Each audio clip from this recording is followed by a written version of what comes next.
días a todos. Muchas gracias por asistir a esta cuarta jornada en materia de fiscalidad municipal. La verdad es que es un honor y un orgullo poder alojar hoy la cuarta edición de esta serie de charlas que tenemos. Hoy estamos aquí, pues Diego Marín Barnuevo, of counsel del despacho, además catedrático también de Derecho Financiero y Tributario. Jesús Cudero, of counsel igualmente del despacho, es magistrado del Tribunal Supremo. Y José Suárez, socio del Departamento de Fiscal. La verdad es que en estos días la Fiscalía Municipal está marcada por la reciente sentencia del Tribunal Constitucional, por lo que el esquema que normalmente hemos seguido lo vamos a cambiar un poco. Vamos a tener dos bloques, uno inicial en el que vamos a hacer una revisión de la doctrina jurisprudencial emanada en el último año, al igual que hacíamos en años anteriores, y después nos vamos a centrar en la sentencia del Tribunal Constitucional sobre la plusvalía municipal. Le cedo a Diego la palabra, que va a actuar además como moderador de la sesión de hoy. Hola, muy buenos días a todos. La verdad es que sí, que como decía José, es un gusto, ¿no?, seguir aquí los municipalistas, ¿no?, porque la verdad es que es una materia que en principio no interesa a mucha gente, pero los que estamos en ello sabemos que tiene mucho interés y mucha relevancia práctica, ¿no? Y la prueba es que es la cuarta edición de estas jornadas que hacemos desde el despacho de Pérez Llorca, ¿no? En esta ocasión, la sentencia del Tribunal Constitucional y la nueva regulación de la plusvalía condiciona el acto. Y por ello, antes de empezar, quería contaros cuál va a ser un poco la distribución de la jornada de hoy para que contéis con ello y para que podáis hacer preguntas, ¿no?, que en esta ocasión hay que hacerlas telemáticamente porque no podíamos hacerlo presencial.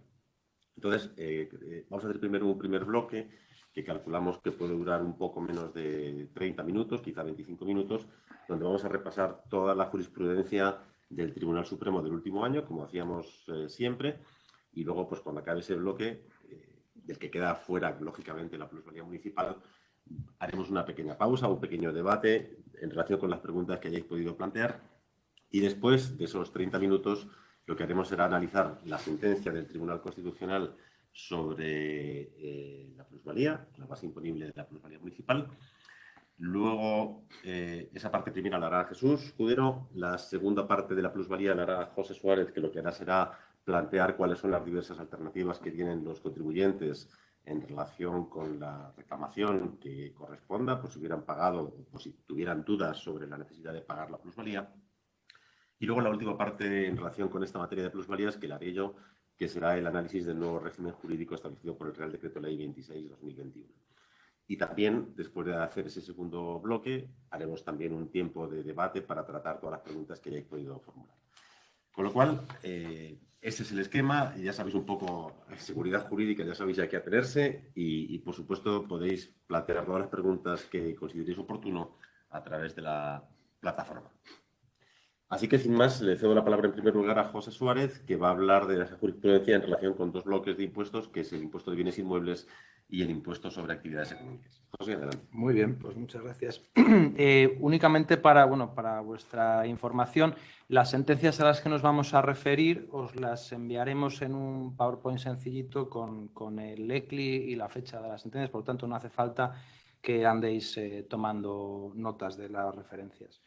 Bien, pues entrando en lo que es el impuesto sobre bienes inmuebles, hemos identificado una sentencia que nos parecía reseñable. Se refiere a un caso de Sareb y básicamente hace referencia a la exclusión de la responsabilidad que podría derivarse en la transmisión de créditos deteriorados en virtud de la Ley 11/2015. En particular, se hace referencia al artículo 29.4. El supuesto que había acontecido es que a Sareb se le habían cedido unos créditos hipotecarios pues de dudoso cobro. Como consecuencia de las acciones para el recobro, se hace finalmente una transmisión del activo que se había constituido la hipoteca, y lo que ocurría es que había una serie de IBIs pendientes de pago. La administración local derivó la responsabilidad por la afección sobre el bien a Sareb, y bueno, pues se planteó la cuestión judicial. Se llega finalmente a la conclusión de que la exención de responsabilidad que se regula en ese artículo 29.4 de la Ley 11/2015 únicamente es aplicable en relación con las transmisiones iniciales que se hacen a la Sareb y no las subsiguientes que se pudieran hacer, por ejemplo, de los activos que funcionasen como garantía de esos créditos.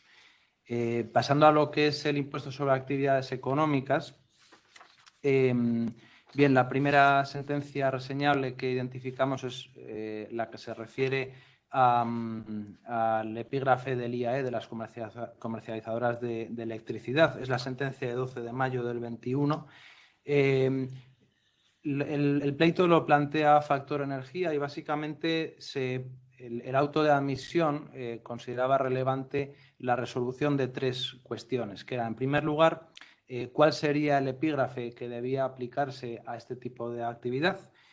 Como seguramente muchos de vosotros sabréis, pues había bastante discusión. La actividad administrativa estaba encuadrando esta actividad en la de comercio al por menor, en concreto en el epígrafe 659.9, que solamente admitía una cuota municipal, por lo que al final las comercializadoras pues tenían que abonar este impuesto en cada uno de los municipios en los que estuvieran operando, aunque solo tuvieran un cliente allí. La segunda cuestión que debía analizarse era si es aplicable este epígrafe 659.9, que debía entenderse por lugar de realización de las actividades empresariales, al efecto de determinar en qué municipios debía liquidarse el impuesto, si es que efectivamente el epígrafe 659.9 es el que era aplicable a esta actividad. Y finalmente se planteaba el caso de si a este tipo de empresas se les exigían tantas cuotas municipales como municipios en los que estaban operando, y bueno, pues en ocasiones con la liberalización del sector energético, pues sí que se ve pues que quizá pequeñas comercializadoras pudieran tener municipios en los que tuvieran 1, 2, 3, 10 clientes, de forma que el margen que obtuvieran de la venta de energía pues realmente no compensara la cuota municipal que tuvieran que pagar. Entonces se plantea si eso es conforme a la Constitución y al derecho de la Unión Europea. En mi opinión, esta sentencia sí que es cierto que muestra un problema endémico que tiene este impuesto, y es el grave anquilosamiento que hay de los epígrafes contenidos en el Real Decreto Legislativo 1175/90, porque los epígrafes realmente han sufrido unos cambios muy, muy ligeros, muy mínimos, desde el año 90 hasta el día de hoy. Y claro, al final eso da lugar a distorsiones en la tributación de los contribuyentes. Bien porque a algunos se les encuadra en epígrafes incorrectos, como justamente al final se determina en esta sentencia, bien porque hay nuevas actividades que, teniendo un rendimiento bruto presunto muy elevado, pues al final acaban pagando por los epígrafes NECOP, los de no comprendidos en otras partes, que suelen ser unas cuotas fijas muy, muy limitadas. Bien, esta cuestión realmente se soluciona con la Ley de Presupuestos del Estado del año 21, en cuyo artículo 67 pues, se establece un nuevo epígrafe en el que se debe incluir la actividad de comercialización eléctrica. En todo caso, el Tribunal Supremo llega a la conclusión de que, de acuerdo con la regla 8ª de la instrucción del IAE, lo que debería haberse hecho es encuadrar correctamente en un epígrafe del grupo 151 la actividad de comercialización eléctrica, precisamente porque su naturaleza hace referencia a productos energéticos y no a la venta de productos alimentarios o bebidas, como haría referencia el epígrafe 659. Realmente una cuestión ya superada por la legislación, pero sí que es verdad que para los pleitos que hubiera en marcha esto sin duda ayuda mucho, y además, pues bueno, yo creo que sí que nos pone un poquito en antecedentes de que puede haber muchos otros epígrafes, muchas otras actividades empresariales que tengan precisamente este defecto de no estar correctamente encuadradas. La siguiente sentencia que nos gustaría resaltar es la de 21 de enero de 2021, que se refiere a lo que sería el coeficiente de situación del IAE, o lo que en muchos municipios se llama el índice de calles. ¿Qué es lo que ocurría aquí? Pues básicamente que un contribuyente había visto cómo de un año para otro el coeficiente de situación que le aplicaba, que era de 1,5, había pasado al máximo legal de 3,8, pues más que duplicando la cuota que esta empresa tenía que pagar por IAE. Se plantea una serie de recursos, finalmente se llega al Tribunal Supremo y básicamente la cuestión principal que se analiza es si cabe ese recurso indirecto contra el contenido de la norma. O sea, sí que es verdad que se afirma aquí que por lo que se refiere a defectos formales no sería posible atacar la ordenanza, pero sí la parte material o el contenido sustantivo de la ordenanza en la medida en que es, según dice la sentencia, uno de los ingredientes que se utiliza después para el cálculo de la cuota del impuesto. Se estima el recurso en el sentido de considerar que las sentencias de instancia eran incorrectas, pero bueno, finalmente el recurso se desestima porque no se había justificado que realmente existía una arbitrariedad en la asignación de ese coeficiente. O sea, no había habido una prueba suficiente en relación con ese punto. Es interesante señalar que esta sentencia cuenta con 2 votos particulares a los que se suman 3 magistrados, por lo que quizá no sea una cuestión que esté totalmente clara o que igual no pueda tener algún tipo de giro jurisprudencial. Y la última sentencia que a mí me gustaría hacer referencia es una de 19 de mayo del 21. Se refiere al IAE, es verdad que analiza cuestiones procedimentales, en particular se plantea si un procedimiento inspector puede iniciarse con una propuesta de liquidación, lo cual es una situación realmente extraña. Bueno, al final eso no tiene relevancia porque se señala que la actuación administrativa es correcta, pero sí que es verdad que es interesante en el sentido de que hace referencia a la forma del cómputo del plazo de prescripción en los impuestos de cobro periódico, y ahí sí que se refiere pues al primer día del periodo impositivo. Por esa parte es interesante. Muchas gracias, José. Me reía porque había puesto el temporizador en 8 minutos, porque me toca hacer aquí de guardián de los tiempos para que todo el mundo sepa que vamos a cumplir el compromiso de empezar y de terminar en plazo, ¿no? Bien, ya tenemos algunas preguntas que las vamos a dejar para el final. Entonces, no lo había dicho antes, lo digo ahora, que cualquier pregunta se puede formular y la vamos a tratar de forma anónima, ¿no?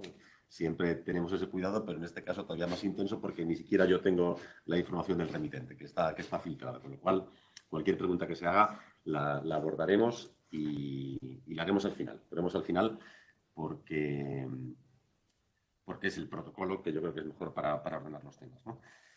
Bien, ahora sistemáticamente lo lógico sería continuar con los impuestos, pero por motivos de organización le vamos a ceder el turno a Jesús Cudero, que nos va a hablar de las tasas. Y es una intervención que a mí me hace mucha ilusión y me hace gracia porque esta es la primera vez en la que tenemos al comentarista de las sentencias desde el lado del despacho, pero que además en algunas de ellas ha sido el ponente de la sentencia, con lo cual espero que no sea muy crítico con el contenido de la sentencia porque estaría hablando de sí mismo, ¿no? Vale. Así que gracias, Jesús. Pongo también el temporizador en 8 minutos para el control de todos. Gracias. Muy bien, pues nada, muchas gracias a José y a Diego. Y para mí es un placer también participar en esta jornada.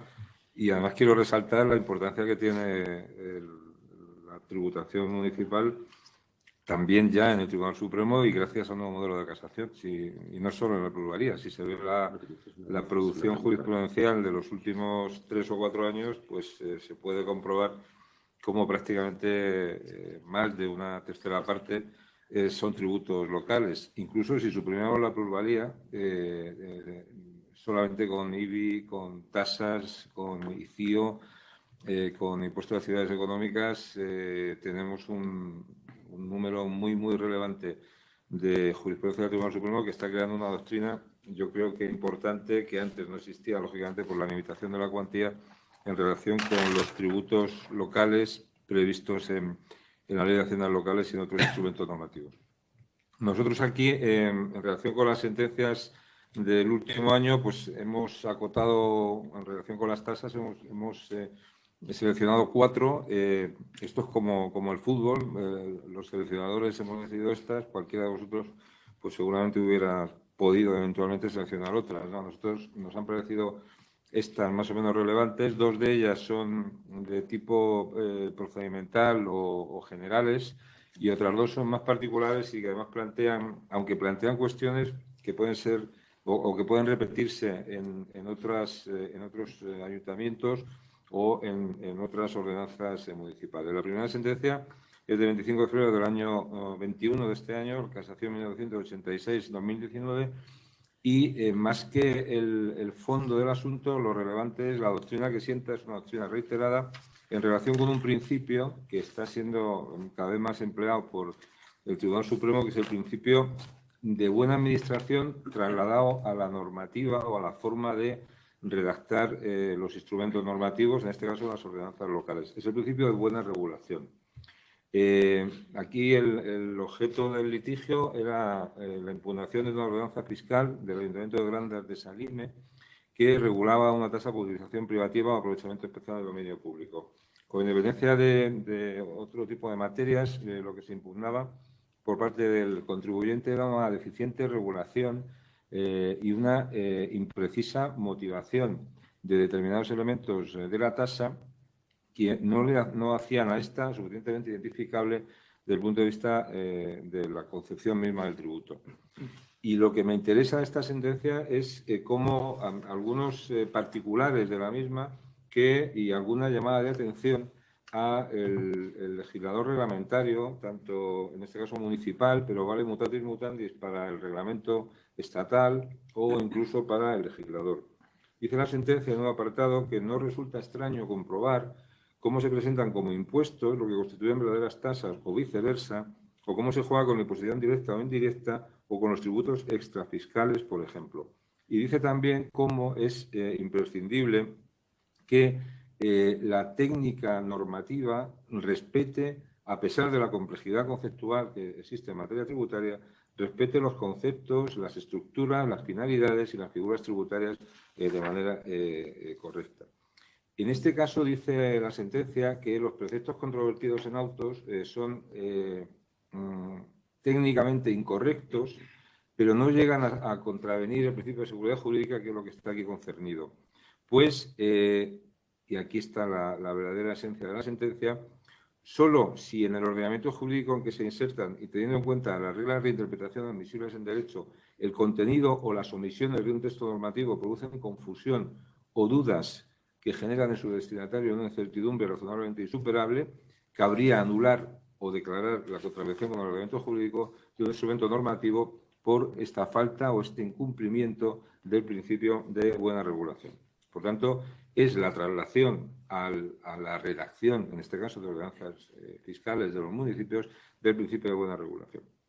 La siguiente sentencia que nos ha parecido relevante está relacionada con una de las que ha comentado José en relación con el impuesto de actividades económicas y la posibilidad de las impugnaciones indirectas a través de las liquidaciones. Es la sentencia de 20 de mayo de 2021, Casación 6.212-2019, y que se refiere al alcance de la impugnación indirecta cuando lo que se está impugnando, cuando se recurre a la liquidación y a través de ella la ordenanza fiscal que sirve de cobertura a esa liquidación, en este caso también de una tasa, se plantea si en qué medida los interna corporis de la ordenanza correspondiente puede ser objeto de impugnación con ocasión del recurso contra la liquidación.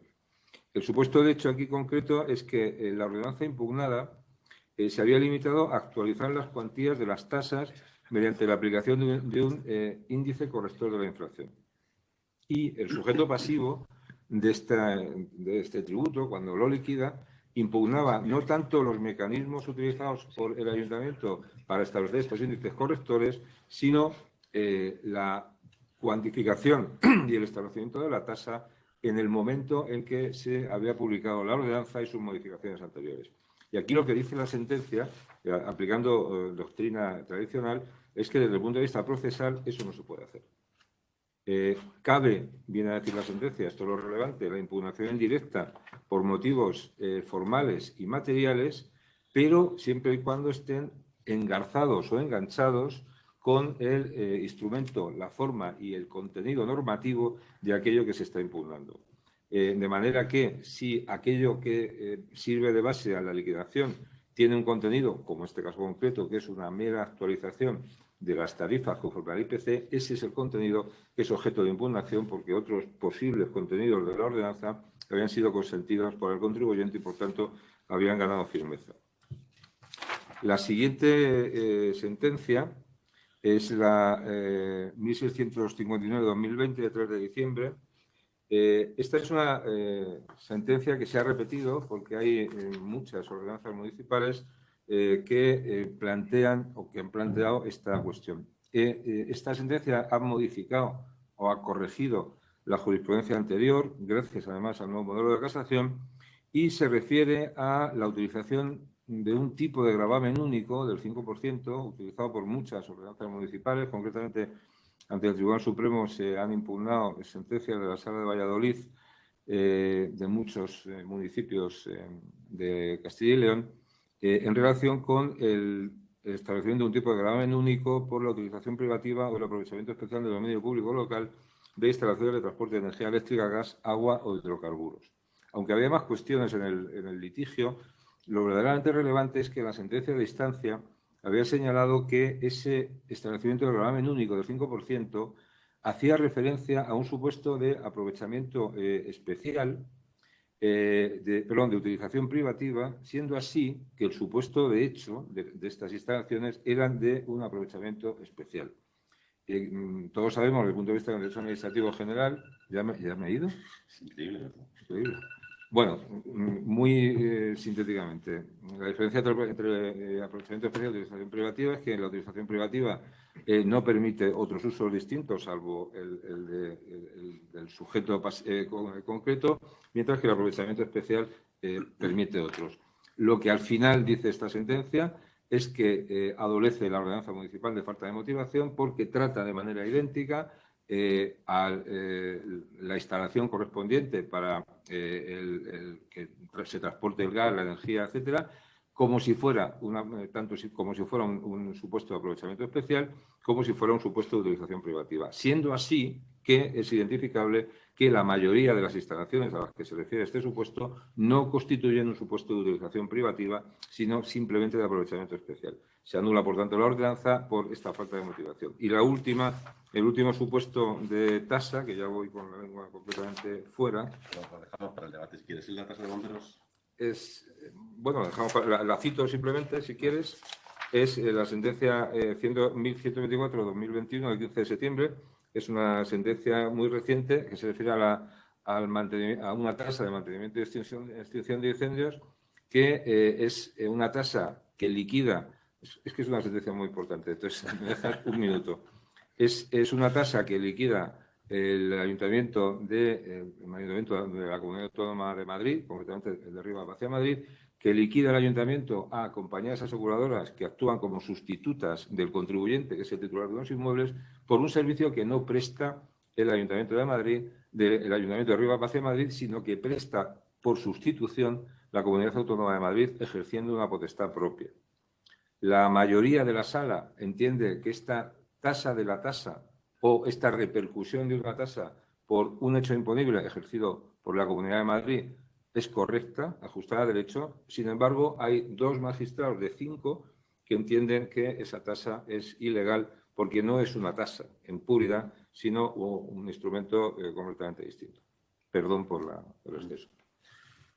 No hay que pedir disculpas y lo que hago es que yo me voy a recortar el tiempo mío de intervención del ICIO, porque es que esa última sentencia es muy interesante, porque además, junto al argumento principal, que es el que defendía Jesús, tiene un segundo argumento que es también interesantísimo, y es que en esa ordenanza fiscal que regulaba la tasa por el servicio de mantenimiento de prevención de incendios, se deforman las posiciones de los sujetos pasivos y se nombra sustituto del contribuyente en las entidades aseguradoras, que es perfectamente posible y perfectamente legal, pero se hace de una manera que a mi modo de ver es claramente ilegal, y es que se cuantifica la obligación tributaria del sustituto de forma totalmente disociada de la del contribuyente. De tal modo que al final el sustituto no sustituye al contribuyente, sino que lo que tiene es una obligación propia, y eso lógicamente es innovar cosa que no puede hacer una ordenanza fiscal, que como todos saben es un reglamento. Bien, era muy interesante, Jesús, así que estás más que disculpado, ¿no? Bien, yo iba a comentar alguna en relación con el ICIO, me voy a poner también el tiempo, no sea que al final sea yo el incumplidor. Y en relación con el impuesto de construcciones, instalaciones y obras, hay también algunas sentencias que son interesantes, ¿no? En primer lugar, en relación con los sujetos pasivos, hay una sentencia que es la de 19 de noviembre de 2020 que establece que el constructor es sustituto del contribuyente en caso de que el mismo contribuyente hubiera solicitado la licencia. Bien, ¿qué quiere decir esto? Como sabéis todos, la posición de sujetos pasivos en el impuesto está muy mal regulada, muy mal configurada e incluso establece dos supuestos distintos de sustitución que no se sabe si pueden ser compatibles o son incompatibles, ¿no? Entonces, en principio, el contribuyente es el dueño de la obra y aparece un primer sustituto que es aquel que solicita la licencia. Con lo cual, cuando se solicita la licencia, pues si es una persona distinta del dueño de la obra, ese que solicita la licencia sustituye al contribuyente y ocupa su lugar. Eso más o menos está claro y es lo que sucede casi siempre. Pero junto a este primer sustituto aparece un segundo sustituto que es quien realiza las obras, que es el constructor. Y aquí pues se plantean problemas que no aborda esta sentencia, que es si sería posible que la Administración se pudiera dirigir hacia esos dos sustitutos en caso de que quien solicitó la licencia fuera una persona distinta de quien construye. Ese problema no es el que trata esta sentencia, sino que es un problema distinto, porque en esta sentencia el dueño de la obra es el mismo que pide la licencia, con lo cual no había aparecido ningún sustituto y el constructor es el primero al que se puede dirigir y, lógicamente, ocupa la posición de sustituto y la sentencia lo que hace es confirmar que no plantea ningún problema de legalidad. Otras sentencias se refieren a las liquidaciones, que es otro de los problemas de regulación del impuesto, lo que es liquidación provisional y liquidación definitiva. Y en primer lugar tenemos una que es de 25 de febrero de 2021, en la que se establece algo que también para mí es poco controvertido, y es que las ordenanzas fiscales pueden establecer indistintamente el método de cuantificación de ese parámetro de cuantificación de la liquidación provisional de dos maneras distintas, en virtud del presupuesto de ejecución de obra o en virtud de los índices y módulos que establecieran y aprobaran. Bien, para mí estaba más o menos claro, pero llega hasta el Supremo y esta sentencia confirma que efectivamente, aunque el interesado hubiera aportado un presupuesto de ejecución de obra, lo que establece la ley es la posibilidad de que la ordenanza fiscal configure esos dos modos de determinación de ese parámetro de cuantificación de la liquidación provisional. Sí que es importante recordar que, como sabéis, si el ayuntamiento optó por los índices y módulos, es necesario que esos índices o módulos estén incluidos en la ordenanza, bien como un anexo, bien como un artículo propio. Lo que no cabría, como en algunas ocasiones sucedía, era que la ordenanza remitiera a una página web, que normalmente son los índices de construcción del Colegio de Aparejadores de Guadalajara, que por algún motivo ignoto tienen un enorme prestigio y lo utilizan mucho a los efectos de cuantificación de cosas. Bien, otra sentencia también, que también dice algo que para mí es obvio, pero por si acaso lo destaco, que también es del 25 de febrero del 21, es aquella en la que se establece que aunque se hubiera determinado la liquidación provisional mediante módulos, ello no es obstáculo en absoluto para que la liquidación definitiva se determine de forma por estimación directa mediante la comprobación del coste real y efectivo de la obra. Es obvio, no podía ser que la liquidación definitiva se hiciera también a través de un sistema de estimación objetiva, porque eso no está previsto en la ley. Y luego hay algunas sentencias más, en concreto 3, que plantean problemas que se han producido mucho, sobre todo como consecuencia de la crisis, en los supuestos de solicitud de devolución de ingresos indebidos. En primer lugar, hay una desde el 28 de abril de 2021 en la que se destaca que si no se realiza la obra por decisión del sujeto pasivo, por supuesto que el sujeto pasivo tiene derecho a la devolución de lo pagado, pero en ese caso no estaríamos ante un supuesto de devolución de ingresos indebidos porque el ingreso realizado cuando se solicitó la licencia era un ingreso debido. Con lo cual, opera el mecanismo, la devolución forma parte del mecanismo de configuración del tributo, igual que pasa con el IRPF, y ese primer pago hay que devolvérselo, por supuesto, porque no se realiza el hecho imponible, pero no desde su consideración de ingreso indebido, con lo cual pues, no lleva intereses de demora, sino legal, y el tiempo de degeneración es también distinto. Otra sentencia que sí que es interesante, de 15 de febrero de 2021, es aquella en la que en un supuesto similar sí que le atribuye la naturaleza de ingreso indebido. Pero es curioso porque en este supuesto lo que pone de manifiesto el tribunal es que es indebido porque la licencia tenía vicios que conocía el ayuntamiento y que a pesar de ello cobró el ICIO.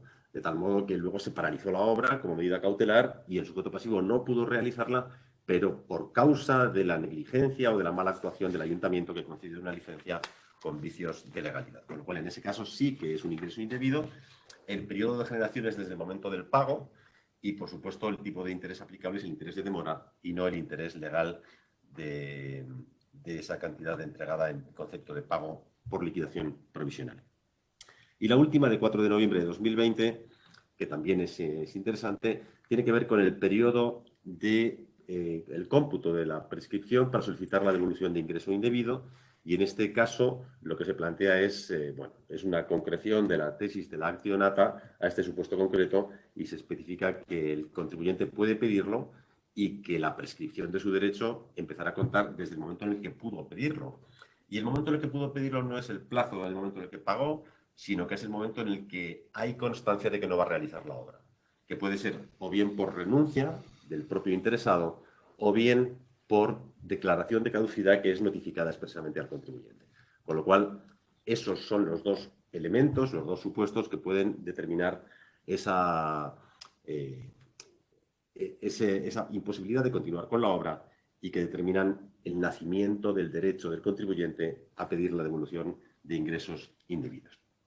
Bien, y con esto termino mi intervención. Sí que compensé los tiempos para estar dentro de plazo y podemos empezar el debate con las preguntas que han sido formuladas y en relación con el primer bloque hay alguna pregunta que yo tenía una y José ha visto también otra que preguntaban lo siguiente. En relación con el índice de calles y la justificación en los supuestos en los que parece que de forma arbitraria, no solamente en el IAE, que era lo que él contaba, sino también, por ejemplo, en los supuestos de tasas o en la tasa de vados, por ejemplo, es exigible que haya una motivación por el cual el ayuntamiento, como sucede en ocasiones, incrementa el ranking o el valor de esa calle para grabar más a determinado contribuyente. Justo, asignaciones espurias, ¿no? Que no tienen ningún sentido. Eso, ¿en tasas tú cómo lo ves, Jesús? Que justo mencionabas la... Es que en ese asunto concreto que has comentado, ahí estuvo muy empatada la sala, en el caso de las calles, ¿no? Y ahí es que jugaban dos principios. Jugaba el principio democrático, es decir, el ayuntamiento tiene la capacidad para decir que en esta calle ponemos X o ponemos Y, pero también juega la arbitrariedad, ¿no? O la interdicción de la arbitrariedad, mejor dicho, ¿no? Entonces yo creo que de hecho los votos particulares ahí van por ese derrotero, ¿no? Es que fíjate que ahí yo creo que... Tú lo puedes cambiar, pero tienes que justificar, sobre todo un cambio tan brutal, es que se dobla el coeficiente en algunas calles. Sí. Y tampoco... Es que nosotros incluso en nuestra práctica hemos visto supuestos en los cuales pues una calle igual tiene categoría 5 y de repente un número, solo uno, tiene categoría 2 o categoría 1. O por ejemplo, pues también hablando con algunos clientes pues que nos dicen que tienen sus fábricas en un polígono industrial que no tiene especialmente una dotación de servicios públicos potente, es categoría 1. Y el resto de municipios categoría 3. O sea, son cosas que realmente, si uno se va al caso concreto, sí que se ve quizá hasta esa desviación de poder, ¿no? Sí, la desviación de poder, además, ahí, la eventual desviación de poder solo se subsana con la motivación, que es la que evita la arbitrariedad, ¿no? Y ahí había, yo creo, un déficit de motivación en ese asunto, pero bueno, es mi opinión personal. Y luego había otra pregunta también en relación con el IBI. Sí, justo. Que se la has visto tú, José, si quieres contar la pregunta. Efectivamente, sí, nos pregunta un asistente por la sentencia 277-2021 de 25 de febrero en materia de IBI, realmente en materia catastral, por la cual se señala que en los casos de autopromoción no se debe aplicar el coeficiente de gastos y beneficio de las normas técnicas de evaluación catastral a las autopromociones. Yo personalmente no comparto la opinión de esa sentencia o sea, vamos, me parece que la sentencia quizá tiene parte de un punto incorrecto, y es que el valor catastral no es la valoración de cada inmueble. El valor catastral es una aproximación, se calcula por reposición del coste que tiene una construcción más el valor que tiene el suelo, y después se aplican una serie de coeficientes moduladores. Y es que el valor catastral al final es un valor objetivo que se determina de acuerdo con sistemas de valoración masiva, es decir, de una tacada valoramos, pues yo no sé, en Madrid, por ejemplo, en el término municipal de Madrid, cuántos inmuebles hará, pero en 2011, cuando se hizo la ponencia de valores general, pues igual aquí se valoraron 1 millón de inmuebles perfectamente, o más incluso, ¿no? Entonces, no es posible determinar un valor concreto para cada bien. Y además es que hay otra cuestión, que es, vale, asumiendo que ese coeficiente de gastos y beneficio del promotor no es aplicable al autopromotor, ¿qué habría que hacer en el momento en que se transmite ese inmueble a un tercero? Porque autopromotor es el titular de la vivienda en el momento inicial, pero si después se transmite, habría que comunicarle al catastro que tiene que actualizar ese coeficiente porque el autopromotor seguramente se habrá ingresado más dinero o habrá tenido un beneficio mayor al que habría tenido en caso de haber comprado esa vivienda a un promotor tercero. No sé, a mí me parece criticable, ¿no? No sé cómo lo veis vosotros. Bueno, yo lo veo desafortunado por el mismo motivo, ¿no? Porque por varios motivos. En primer lugar, porque los impuestos locales tienen que caracterizarse por la simplicidad y que sean de fácil aplicación. En segundo lugar, porque, como dice José, esto convierte un impuesto objetivo en un impuesto subjetivo, porque en función de quién sea el sujeto que hace la promoción, tiene un distinto valor el catastro, ¿no? Con lo cual, bueno, pues condiciona esa valoración, y eso da problemas como el último que apuntaba José al final de la intervención. Si una gran empresa construye un centro comercial y en esa valoración catastral no se incluye el coeficiente de gastos y beneficios, pues el valor catastral será inferior, con lo cual nos alegramos mucho. Pero si cuando lo transmite a un tercero, entonces habría que corregir ese valor catastral, porque en esa transmisión, lógicamente, le va a cobrar el valor de mercado, y ahí que sí que se va a incluir de forma implícita ese coeficiente de gastos y beneficios, ¿no? Con lo cual me parece desafortunada, pero desde el punto de vista práctico, pues lo que hay que decir es que a grandes empresas que han hecho sus propios edificios, pues tienen una posibilidad de actuar para lograr una reducción de su valor catastral. Así que esa es mi opinión. Sí, es cierto. Mira, el ponente es el señor Merino Jara. Y luego tengo ahí una última pregunta, que es del ICIO, que la leo directamente porque no me daba tiempo. Sobre la sentencia de 19 de noviembre del sustituto del contribuyente, tenemos la experiencia de que nos han cerrado inspecciones del ICIO para dirigirse contra los constructores que nos han hecho la obra. ¿Es consciente la Administración Pública de la necesidad de redactar las ordenanzas fiscales fijando como sujeto pasivo al sustituto del contribuyente, constructor, en lugar del contribuyente o dueño de la obra? Bien, aquí la verdad es que la ley está mal. La ley está mal y no establece una solución buena, ¿no? Entonces hay una laguna. Y la ordenanza fiscal no sé si la puede completar o no la puede completar. Es decir, imaginemos sobre todo casos en los que, como decía, concurren dos sustitutos, porque el dueño de la obra es distinto del que pide la licencia, y aparece un primer sustituto y luego aparece un segundo sustituto, porque es el constructor que es distinto del que pide la licencia. Ahí la ley no establece ninguna solución. Yo creo que no cabe que haya dos sustitutos, y el único argumento que se me ocurre es que cuando el dueño de la obra llama a alguien para que pida la licencia, ese sustituye al contribuyente.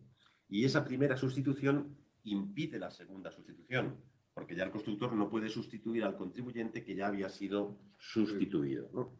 Esa es una aplicación lógica, pero no está en la ley.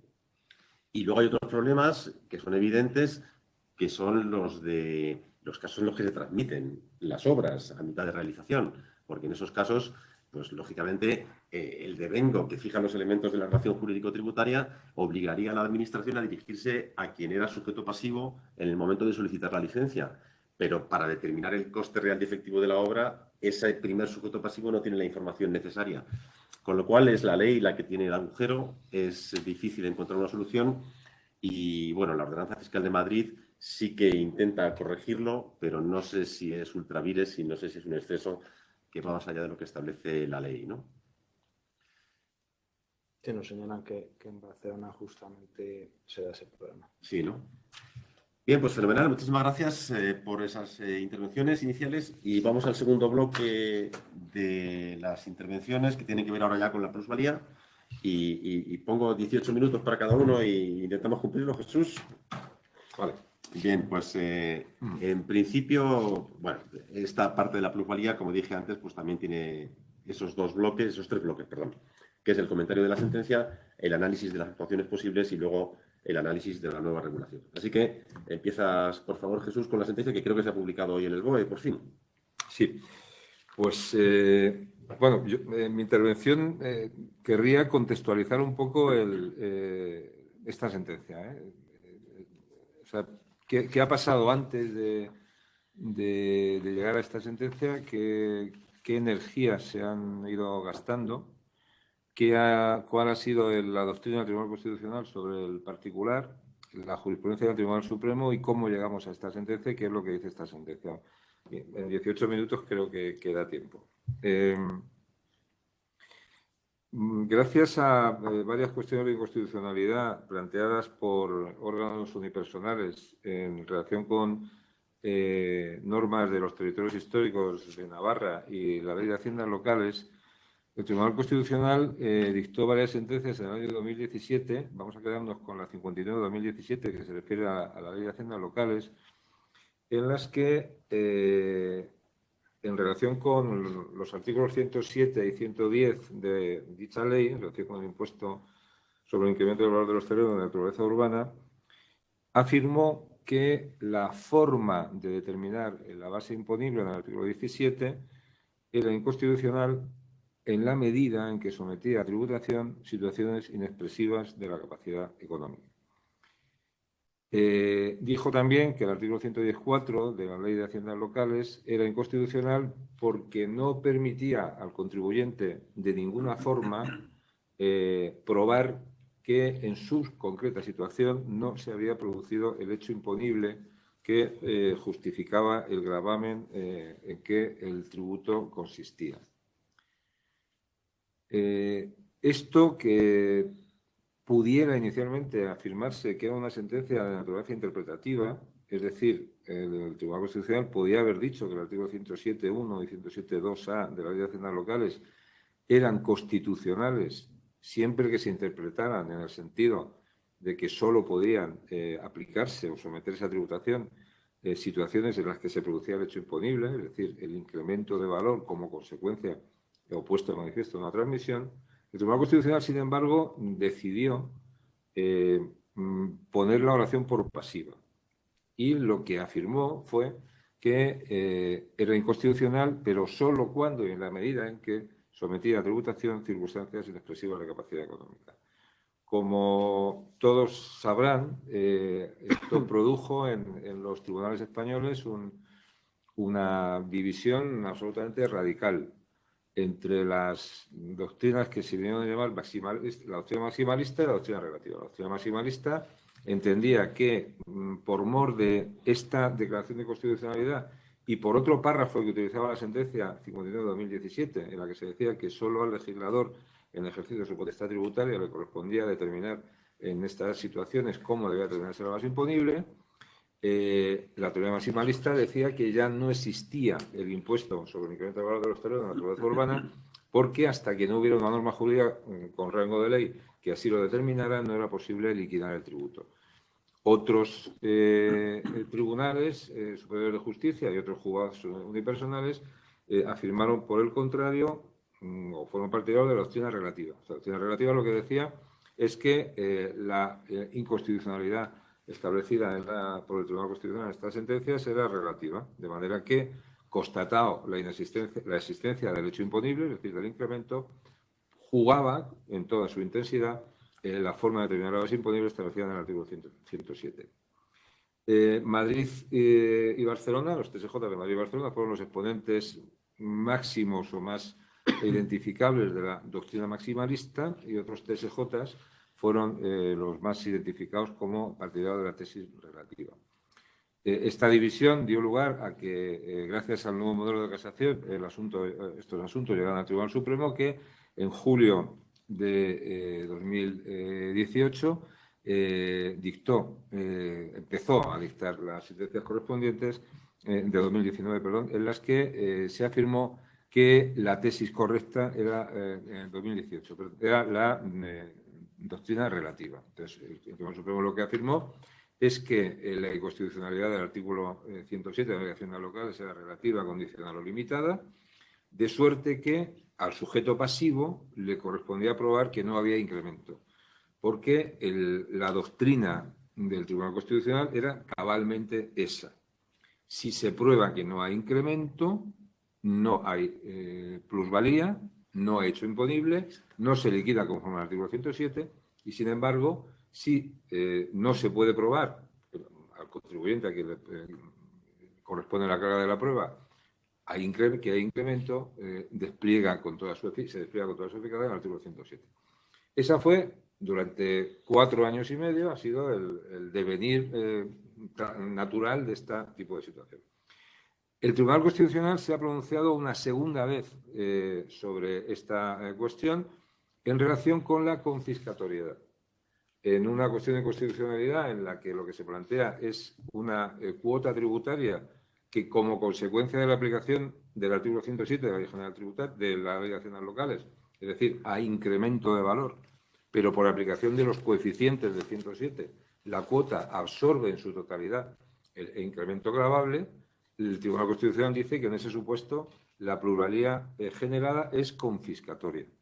Y dice en la sentencia 126 de 2019, dice 129 de 2019, dice literalmente que es inconstitucional cuando la cuota tributaria absorbe por completo el incremento producido. El Tribunal Constitucional, por tanto, 2 años y medio después de su sentencia 59 de 2017, mantiene su criterio en el 2019, en octubre de 2019, y sigue afirmando que el método de determinar la base imponible, el método objetivo a través de coeficientes presuntos, es decir, coeficientes que presumen la existencia de un incremento, es constitucional. Salvo que sea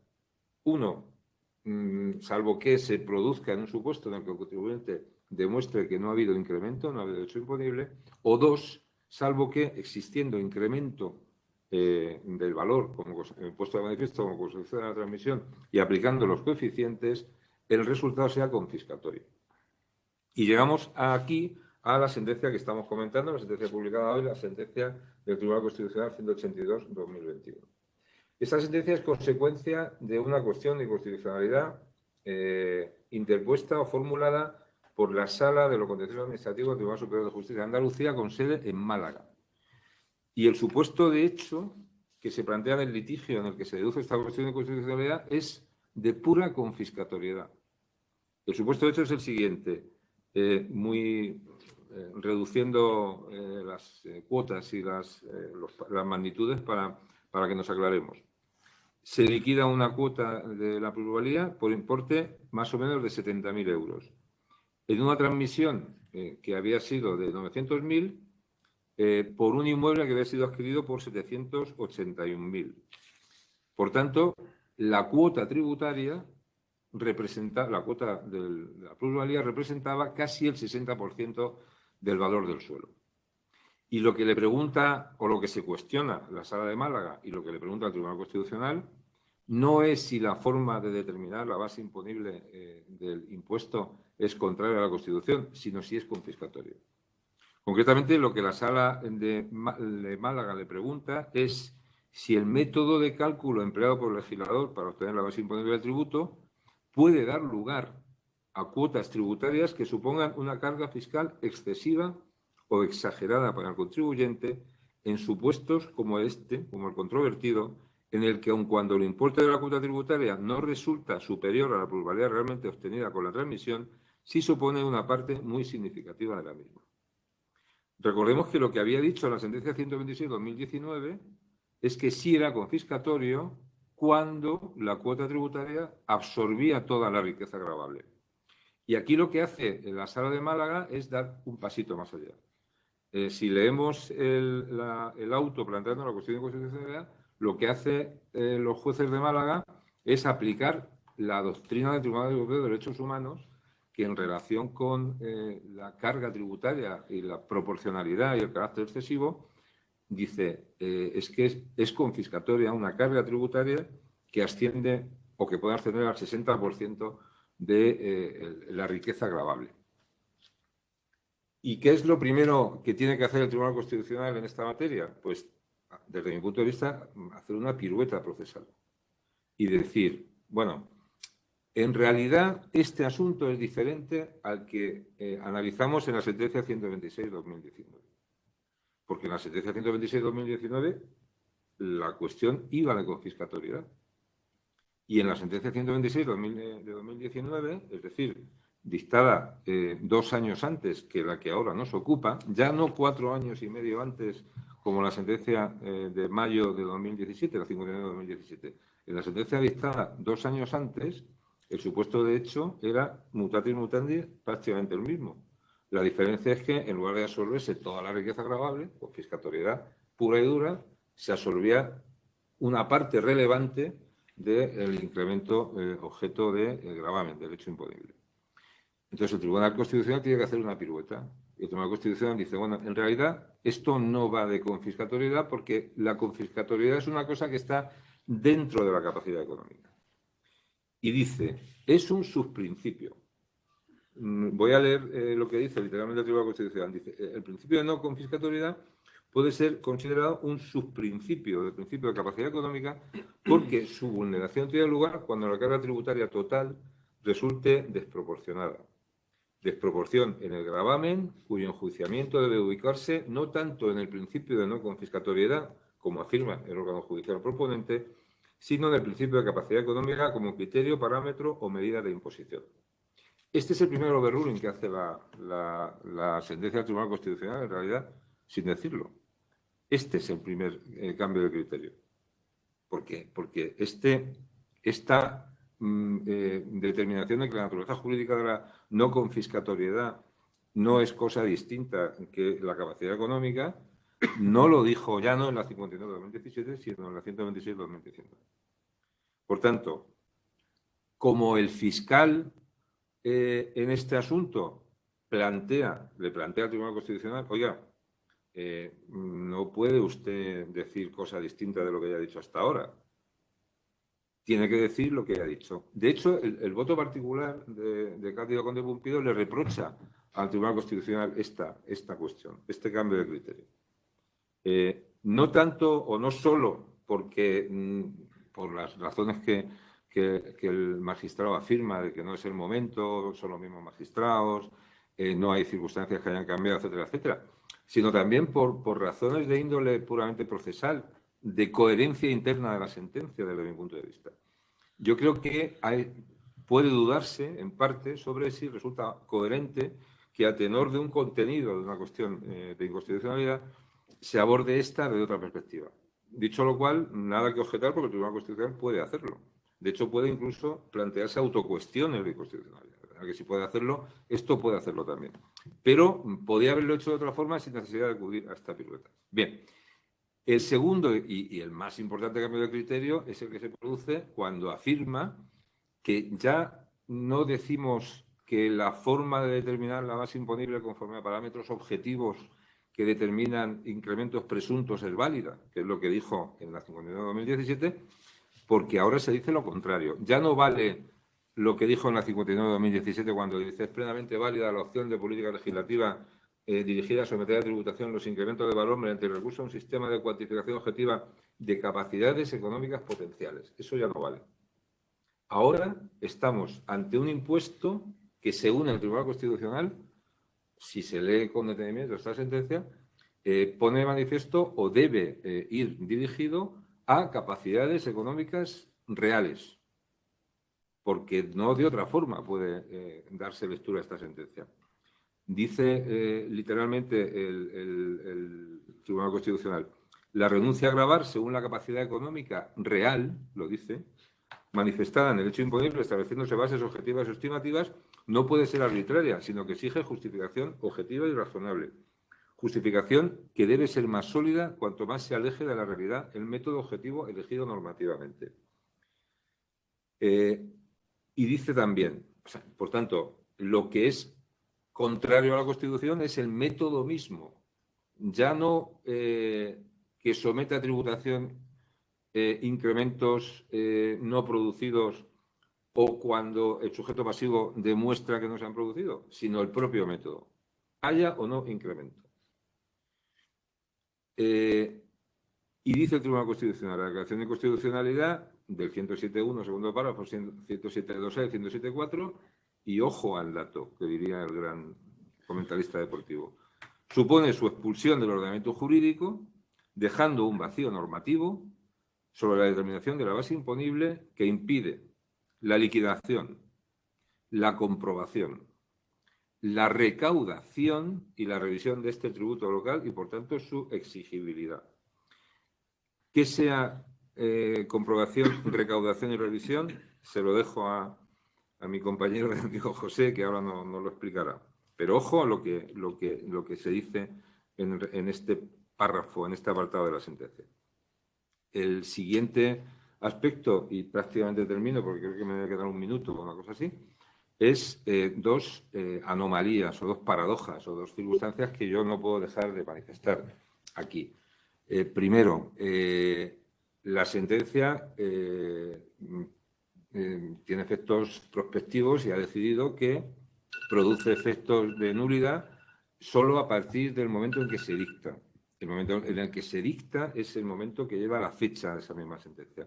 La fecha, eso es extrañísimo porque pone en cuestión si está cumpliendo, dando verdadero cumplimiento el artículo 164.1 de la Constitución.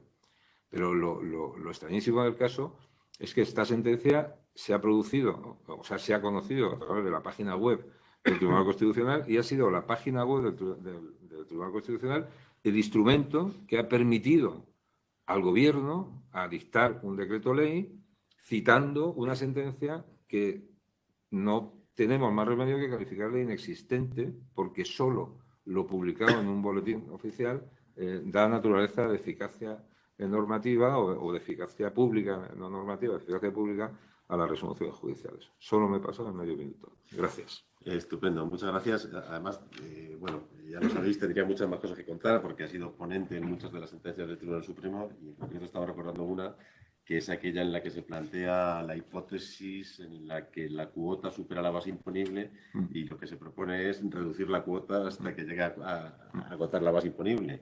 Y esa sentencia del Tribunal Supremo creo que fue ponente Jesús, con lo cual tiene muchas más ideas que no puede contar ahora porque no da tiempo, ¿no? Así que seguimos con nuestro compromiso. Igual nos extendemos más allá de las 11, pero con preguntas, no con intervenciones. Sí. Así que, José, muy bien, pues muchas gracias. Yo, o sea, la verdad es que Jesús, muy claro, muy interesante. Sí me gustaría igual apuntar 4 o 5 ideas que después igual podemos comentar o igual incluso los asistentes nos plantean, ¿no? Que es, efectivamente, ese límite del 60% de la riqueza como límite a la cuota, ¿no? Sobre todo vinculado a que esta sentencia también da un giro radical en el sentido de que el principio de capacidad económica se tiene que analizar impuesto por impuesto y también el caso del contribuyente. Yo creo que eso es muy revolucionario y digamos que excede ya incluso del ámbito municipal, ¿no? Las consideraciones también que hay en las sentencias sobre las presunciones legales o las ficciones legales sobre la cuantificación de los tributos quizá también puedan ser aplicables a hechos imponibles presuntivos. Parece también que hace referencia a la necesidad de que exista una alternativa para una estimación directa en esos casos. Incluso también se hace referencia bueno, pues a lo que son a los fines extrafiscales de los impuestos y en qué casos puede ser afectado, ¿no? O sea, tiene un montón, vamos, es que toca un montón de palos, ¿no? Que creo que pueden ser muy relevantes, ¿no? Pero bueno, yendo a lo que sería un poco las consecuencias, ¿no? El qué hacer o qué pasa con mi impuesto, ¿no? Con la limitación de efectos. Efectivamente. Yo tengo aquí una chuleta porque nos hemos estado un poco rompiendo la cabeza viendo qué situaciones podía haber y así no me dejo ninguno, ¿no? Yo creo que primero tenemos que ir un poco a lo que serían las liquidaciones o las autoliquidaciones que existieran. Entonces, vamos a analizar primero esos supuestos, dividiendo entre liquidaciones primero, es decir, aquellos municipios en los cuales el sistema de gestión sea el de declaración seguida de una liquidación administrativa. Bien, pues ahí tenemos que establecer distintos supuestos o distintos grupos, ¿no? Podríamos tener, por una parte, aquellas liquidaciones administrativas que sean firmes, pueden ser por 3 motivos, ¿no? Primero, porque no se haya impugnado en plazo, con lo cual eso ha quedado firme. El segundo podría ser porque esas liquidaciones se han impugnado, pero no se ha agotado toda la vía de recurso hasta llegar a la última instancia. Y podría ser también pues, que sean firmes y que se haya agotado por el contribuyente la vía de recurso. En las 2 primeras, es decir, cuando no se ha impugnado o cuando se ha desistido de seguir impugnando en sucesivas instancias, ahí consideramos que esas liquidaciones serán inatacables principalmente por el principio de seguridad jurídica, es decir, no es posible ahora revisar esas liquidaciones en relación con las cuales el contribuyente pues, no fue todo lo diligente que podría haber sido, ¿no? Hemos visto también pues, opiniones respecto de si en estos casos sería posible acudir a los supuestos de nulidad de pleno derecho del artículo 217 de la Ley General Tributaria. Ahí nos tememos que esto no sería posible y además es una cuestión que ya ha resuelto el Tribunal Supremo recientemente en sentencia de 6 de marzo de 2020, que justamente da en relación con la sentencia del Tribunal Constitucional 59/2017, por lo que no se va a poder utilizar esta vía para revisar estas situaciones. El tercer supuesto al que me refería, que es el de las liquidaciones firmes en las cuales el contribuyente haya agotado la vía, lógicamente no se va a poder seguir recurriendo porque ya no hay más vía de recurso, pero sí que sería posible plantearse el planteamiento de la responsabilidad patrimonial del Estado, bueno, pues por los perjuicios causados, sabiendo que esa vía únicamente estará abierta siempre que planteemos esa reclamación dentro de un plazo de 1 año desde la publicación de la sentencia, que es desde hoy, y además que en las instancias de recurso en las que se haya recurrido en las liquidaciones, se haya hecho alegación, se haya hecho referencia a la inconstitucionalidad de las normas que finalmente han sido anuladas. De lo contrario, no sería posible instarlo. Un cuarto supuesto podría ser el de aquellas liquidaciones administrativas que se hubieran recurrido antes del 26 de octubre, que es la fecha de corte que establece la sentencia para la limitación de efectos, y en relación con las cuales los recursos o las reclamaciones estuvieran pendientes de ser resueltos. Bien, en ese caso consideramos que los tribunales o los órganos administrativos deberían darle la razón al contribuyente, es decir, deberían aplicar el contenido de la sentencia del Tribunal Constitucional. Nos cabe la duda quizá, pues, relativo a lo que Jesús mencionaba de esa limitación de efectos según la cual la declaración de inconstitucionalidad impediría la revisión de este tributo local. O sea, es realmente una mención muy, muy extraña, no sé si desafortunada incluso, pero nos parece que sería contrario al derecho a la tutela judicial efectiva y al derecho a la defensa, que en aquellos casos en los cuales el contribuyente haya sido diligente y esté recurriendo, se le cercene ese derecho a que sea revisada su situación. Vamos, sería bastante insólito, la verdad. Un quinto supuesto que podríamos tener es el de aquellas liquidaciones que no hubieran sido recurridas antes del 26 de octubre, pero que todavía estuvieran en el plazo del mes para ser recurridas. Bien, o sea, consideramos que a pesar de lo que dice la sentencia, lo lógico sería permitirle a este contribuyente impugnar esa liquidación justamente por ese derecho a la defensa y el derecho a la tutela judicial efectiva. Si bien consideramos que lo más probable es que no sea posible argumentar o utilizar el contenido de la sentencia del Tribunal Constitucional para fundamentar el recurso, porque así lo establece la propia sentencia. Un sexto caso en el grupo de las liquidaciones podría ser el de aquellas liquidaciones que se hubieran notificado con posterioridad al 26 de octubre y lógicamente, que estuvieran todavía en plazo de recurso.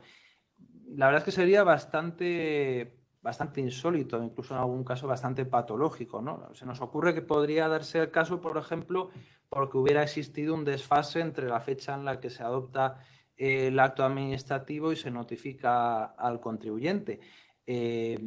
Claro, lógicamente aquí no sería posible basar un recurso en la sentencia del Tribunal Constitucional, pero sí creemos que, por ejemplo, con base en el principio de buena administración, pues las administraciones locales deberían resolver esta situación, ¿no? Y bien, quizá el siguiente punto, el último, sería qué pasa con aquellas que fueron notificadas el 26 de octubre, ¿no? Que yo creo que la solución sería exactamente la misma que la de aquellas notificadas con posterioridad al 26 de octubre. Pasando ya a lo que serían los supuestos de autoliquidación, es decir, en aquellos municipios en los que el contribuyente tiene que declarar el hecho imponible, cuantificarlo y pagar el tributo. Aquí establecemos seis supuestos. El primero sería, ¿qué pasa con aquellas autoliquidaciones que se hubieran presentado hace más de 4 años? Pues, lógicamente, estas van a ser inatacables y no va a poder hacerse nada. La acción, además, está prescrita, por lo tanto, pues son firmes, no son revisables. La segunda sería el caso de aquellas que estuvieran impugnadas, pero ya sean firmes, y en los casos en los que no se hubiera agotado la vía de recurso. Claro, este supuesto sería un poco parecido al segundo que planteábamos en las liquidaciones. En principio no podría revisarse la situación, pero hay que tener en cuenta que bajo el artículo 123 de la Ley General Tributaria, si hubiera una causa distinta por la que esta autoliquidación hubiera perjudicado los derechos del contribuyente, sí sería factible instar de nuevo esa rectificación. Y, de hecho, así lo señala incluso una sentencia del Tribunal Supremo de este año, de 4 de febrero de 2021. En aquellos casos en los que se hubieran impugnado las autoliquidaciones, se hubiera adquirido firmeza y se hubiera agotado además las vías de recurso, pues en este caso, de nuevo, no sería posible revisar la situación, porque además aquí incluso se daría el valor de cosa juzgada en la resolución final. No cabe tampoco la nulidad de pleno derecho, como antes señalábamos. Podría plantearse la responsabilidad patrimonial de la Administración, de nuevo, pues cumpliendo esos requisitos de plazo 1 año desde hoy, y que durante las vías de recursos se hubiera hecho alusión a esa inconstitucionalidad de las normas que han sido finalmente anuladas. Un cuarto supuesto sería el de aquellas autoliquidaciones que se hayan recurrido y el recurso esté pendiente de resolución. Bueno, pues de nuevo lo que decíamos respecto de las liquidaciones. Nuestra opinión es que el recurso debería estimarse y debería anularse la liquidación. Tendremos que ver un poco qué ocurre en tribunales con esa limitación de efectos de la sentencia que estamos comentando. Es decir, si esos procedimientos deben concluir en virtud de la sentencia o deben continuar y finalizar según su normativa aplicable. El quinto caso sería el de aquellas presentaciones de autoliquidaciones anteriores al 26 de octubre que estemos todavía en plazo de impugnación, sería ya casi límite, ¿no? Existiría el derecho a impugnarlas, pero ¿qué pasa? Que de nuevo, pues con base en la sentencia del Tribunal Constitucional, no podríamos alegar como fundamento el contenido de la sentencia, por lo tanto, habría que buscar otro fundamento para basar ese recurso. Y finalmente, pues podría darse un último supuesto, que es qué pasa en aquellos casos en los cuales se hayan presentado autoliquidaciones posteriores al 26 de octubre, pero anteriores al 9 de noviembre y por las cuales el contribuyente haya ingresado una cuota tributaria. O sea, la verdad es que es un poco raro, ¿no? Sobre todo por el pábulo que se ha dado a esta sentencia en prensa. Me parece difícil pensar que haya contribuyentes que hayan pagado en motu propio el impuesto viendo esto, ¿no? Bueno, consideramos que quizás se pudiera alegar pues un error del contribuyente al aplicar normas que han sido declaradas inconstitucionales y en todo caso, pues como decíamos en supuestos anteriores, quizá cabría la posibilidad de impugnar esas autoliquidaciones basándonos en motivos distintos a los empleados por la sentencia del Tribunal Constitucional. Bien, un tercer bloque de cuestiones es, bien, si yo ahora he hecho una transmisión y estoy en plazo voluntario para declarar, ¿qué debo hacer, ¿no? Que igual es una pregunta que tienen los oyentes. Bien, pues en aquellos casos en los que el devengo sea anterior a 2026, perdón, 26 de octubre 26 de octubre de este año, lo lógico sería presentar o bien una autoliquidación con base imponible cero o bien una declaración en la cual se pone en conocimiento de la administración local que se ha producido el hecho imponible, pero la imposibilidad de liquidar el impuesto, porque no existen reglas para determinar la base imponible. ¿Qué pasaría, por ejemplo, en los casos de autoliquidación para devengos posteriores al 26 de octubre, pero anteriores al 9 de noviembre? Pues lo mismo que en el caso anterior, es decir, una declaración con base imponible cero o quizá una simple declaración para dejar constancia de la producción del hecho imponible. Pero además también hay una cuestión importante aquí y es que a estas autoliquidaciones no les sería aplicable la limitación de efectos que contiene la sentencia del Tribunal Constitucional, por lo que incluso podría alegarse la aplicación de los fundamentos en ella contenidos.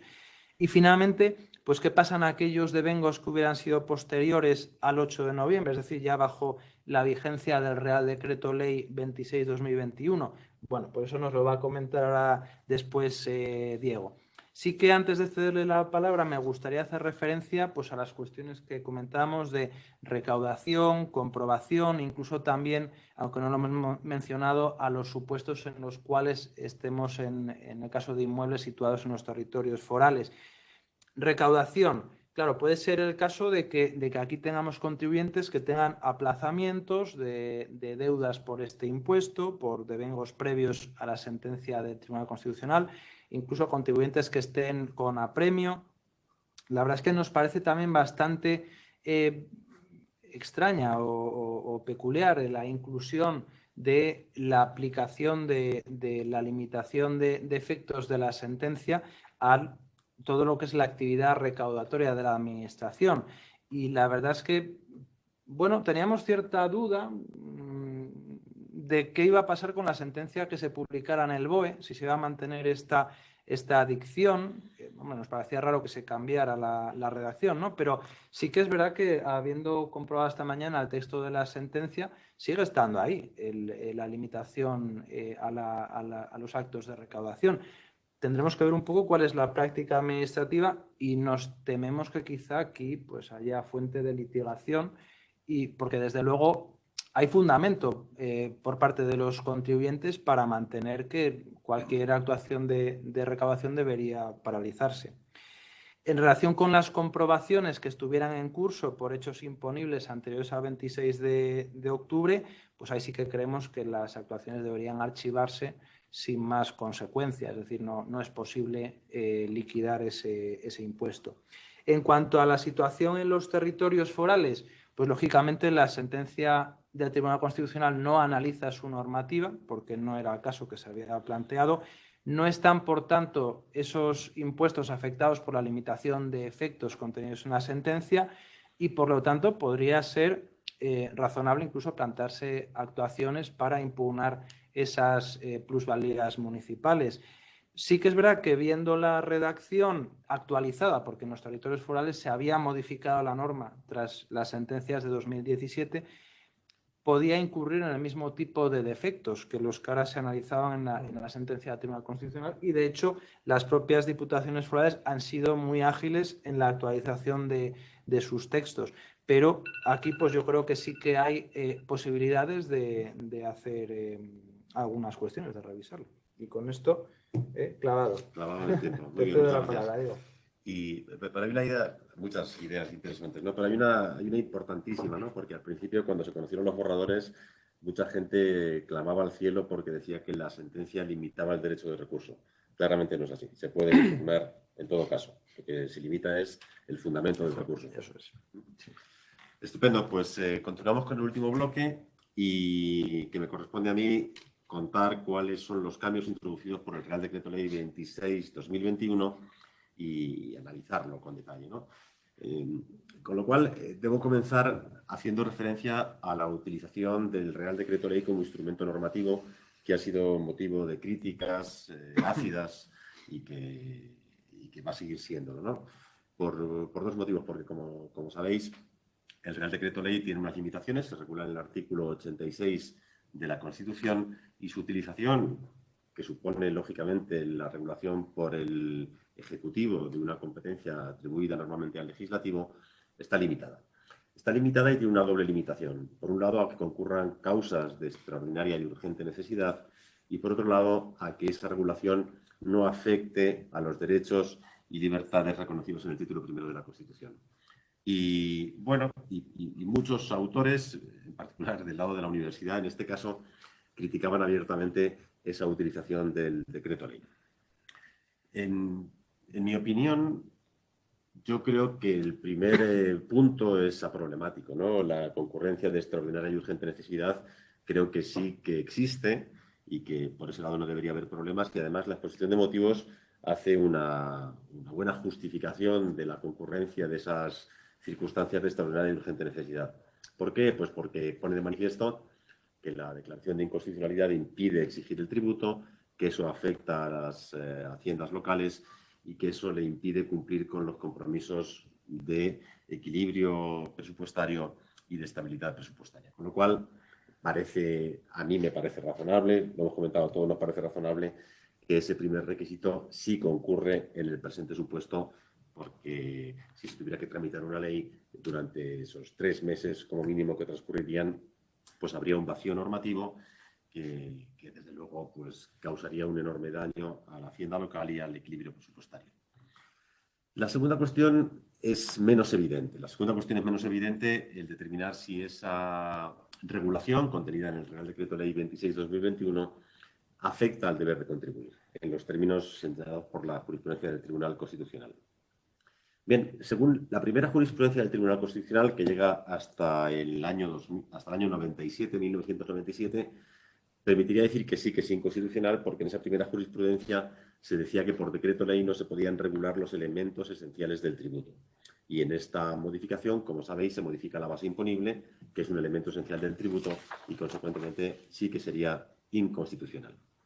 Lo que sucede es que esa jurisprudencia cambió con la sentencia 182/97, donde se cambia esa interpretación del artículo 86 de la Constitución y lo que se identifica es que esa regulación llevada a cabo por el decreto ley no tiene que ser de tanta entidad cualitativa o cuantitativa como para alterar sensiblemente la posición del obligado a contribuir según su capacidad económica. Es decir, a partir de ese momento se entiende que esa afectación lo que tiene que valorar es si efectivamente se altera la posición del contribuyente. Y desde ese punto de vista, con esa interpretación actualizada de la limitación del decreto ley en materia tributaria, es menos evidente que se produzca esa vulneración, ¿no? Es menos evidente porque sí que se toca la base imponible, sí que se cambia los elementos de cuantificación, se establecen supuestos de sujeción que antes no existían, como ahora comentaré, pero es dudoso que ese cambio afecte al deber de contribuir, ¿no? Es decir, el contribuyente tenía una posición jurídica en el sistema antes de la sentencia y que se parece mucho a la posición jurídica del contribuyente después de esa aprobación del Real Decreto Ley. Como sabéis, el declaró inconstitucional, por ejemplo, la regulación por decreto ley de la amnistía fiscal, pero ahí que sí que se cambió ostensiblemente la posición jurídica de los contribuyentes, en tanto que se sustituyeron las obligaciones previas por otras alternativas que eran sensiblemente inferiores, ¿no? Entonces, bueno, ese argumento está ahí, seguiremos utilizándolo porque bueno, la justicia del Tribunal Constitucional, si llega muy tarde, ¿no? Con lo cual, pues no hay que rechazar ese argumento, pero me parece que no es tan evidente como muchos sostienen.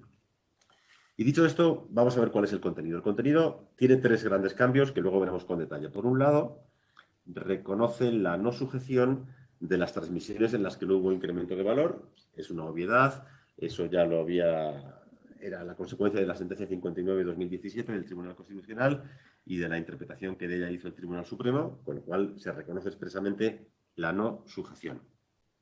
Por otro lado, somete a tributación las plusvalías generadas en menos de un año, que esto sí que es una novedad.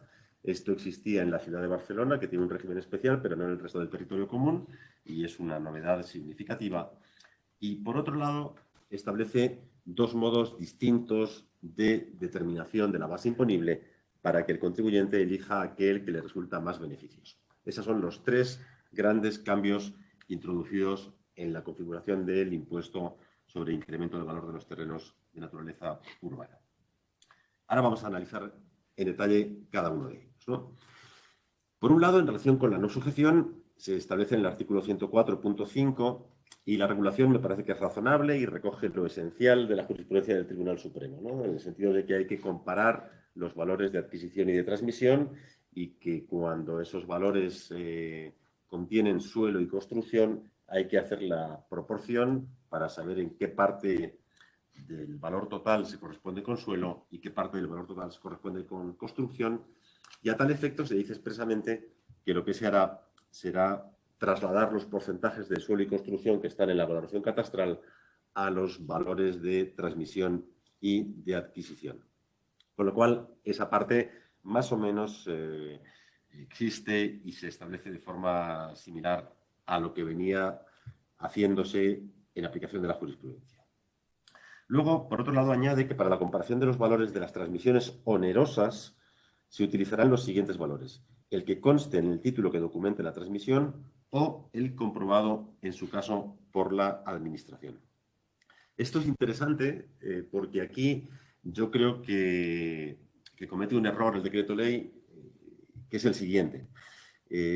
Utiliza parámetros conocidos, el valor declarado o valor comprobado, sin detenerse en los cambios producidos en el año 2021, en concreto con la Ley 11/2021, que, como sabéis, introduce ese nuevo concepto jurídico que es el llamado valor de referencia, que es el valor por el que se incluirán los bienes inmuebles en la base imponible de los impuestos que gravan su transmisión, en concreto transmisiones patrimoniales onerosas y impuestos sobre sucesiones y donaciones.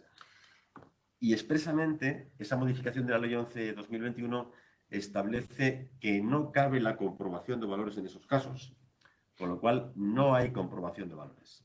De tal modo que esto es un error del decreto ley. Me imagino que el decreto ley estaba redactado hacía unos cuantos meses, o quizá 4 años, desde el 2017, y lo sacaron del cajón en cuanto se produjo esta sentencia 182, pero repito, ahora no existe valor comprobado. Sí se aplicó el valor de referencia. De hecho, cuando se aprueba esa ley 11/2021 y se modifican los impuestos, la base imponible de sucesiones y de transmisiones patrimoniales, se modifica también la del impuesto sobre el patrimonio para hacer referencia a que los bienes inmuebles se valorarán según el valor declarado, determinado por la Administración o comprobado. Claro, porque el valor comprobado todavía subsiste en aquellos casos en los que no se aplique el valor de referencia, que, como sabéis, para este año 2022 se va a aplicar para el residencial y garajes, pero no para otros bienes inmuebles, con lo cual sí que seguirá existiendo comprobación de valores, pero repito, no para la mayoría de los bienes inmuebles. Cuando la transmisión no fue onerosa, sino que fue lucrativa, se establece algo parecido, pero con un matiz, y es que entonces lo que se habrá de comparar es el valor declarado en el impuesto de sucesiones o el comprobado, en su caso, por la Administración. Respecto del comprobado, vale lo que acabo de decir, y respecto del declarado en el impuesto de sucesiones también plantea un problema, porque en algunos casos no será fácil para el contribuyente tener esos datos, ¿no? Es decir, en algunos casos el contribuyente, si es sujeto pasivo como consecuencia de una transmisión a título lucrativo, pues él podrá aportar el valor declarado por él en el impuesto sobre sucesiones, pero no podrá aportar el valor de adquisición de aquel que le realizó la transmisión. Con lo cual, en esos casos va a ser difícil que se produzca esa esa comparación de valores, y en esos casos va a ser más difícil que se aplique esta regla de determinación directa de la base imponible.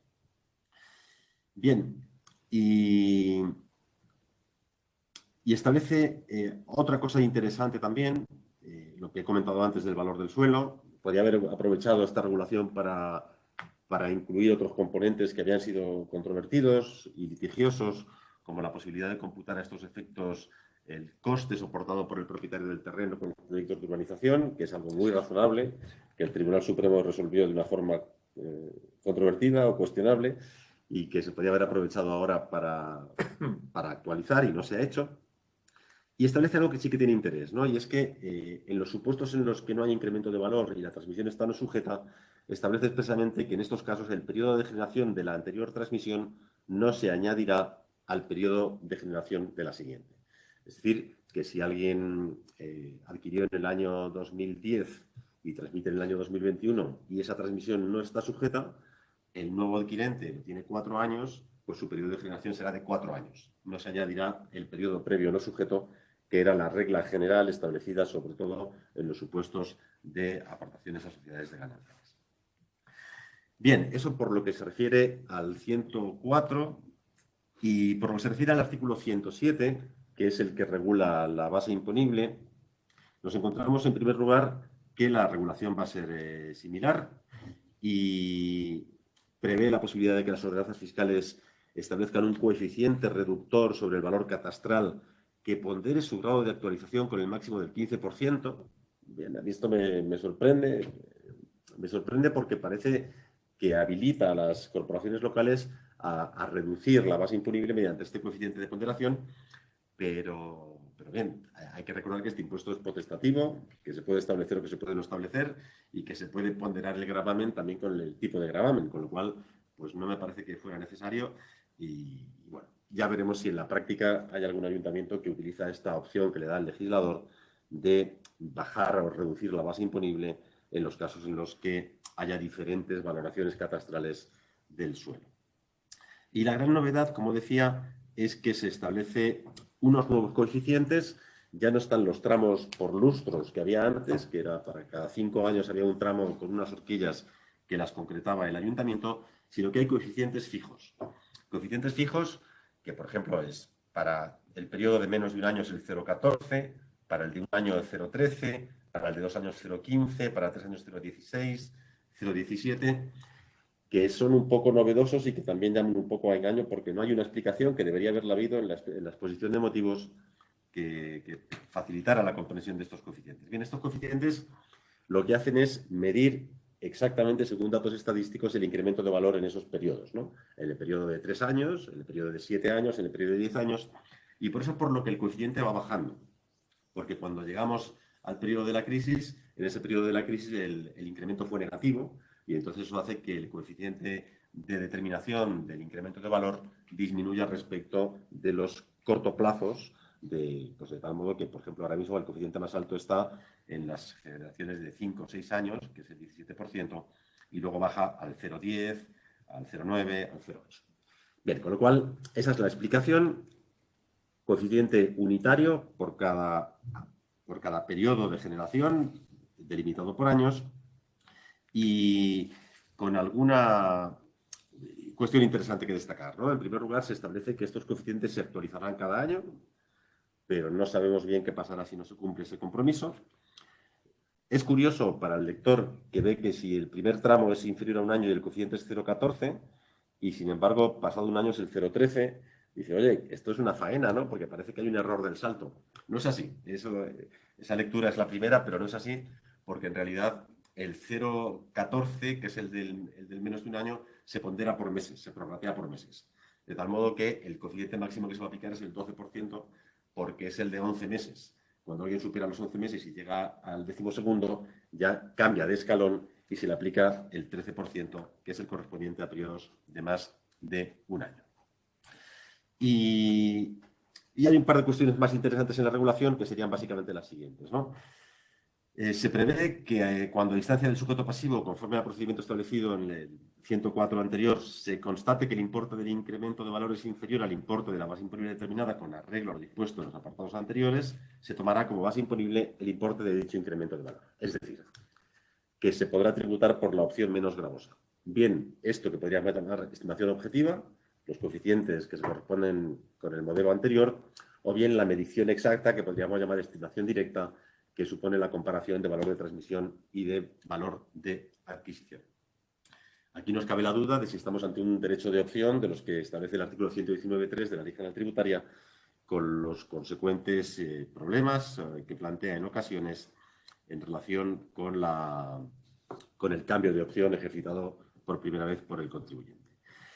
Y eso es lo más importante. ¿Alguna cuestión más? Bueno, pues sí, alguna cuestión más, como por ejemplo que las corporaciones locales no pueden comprobar la veracidad de los datos declarados, pueden comprobar que efectivamente son esos los datos y no otros los que se incluyen en los títulos que justifican la transmisión o del impuesto de sucesiones, pero no pueden comprobar que es veraz o que no es veraz. Lo cual es un poco incómodo porque, por ejemplo, si se aplicara el valor de referencia, la administración local sí podría conocer cuál es el valor de ese inmueble, según el valor de referencia, por el que debería haber sido declarados en el impuesto de transmisiones, pero, siguiendo una lógica tradición, se impide a las administraciones locales comprobar elementos de las bases imponibles de impuestos autonómicos o estatales.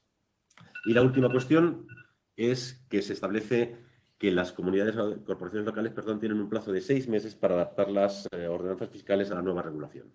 La nueva regulación se aplica de plano, inmediatamente, a todos los supuestos, aunque es un impuesto potestativo y exigiría una ordenación fiscal de adaptación, se establece expresamente en la disposición transitoria que se aplicarán inmediatamente hasta que se produzca esa adaptación y se dice que tiene que ser en el plazo de 6 meses.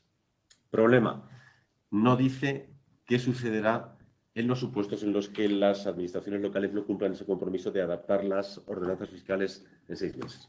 Con lo cual ese es uno de los problemas que nos queda pendiente para el debate o para los pleitos que tengamos en el futuro.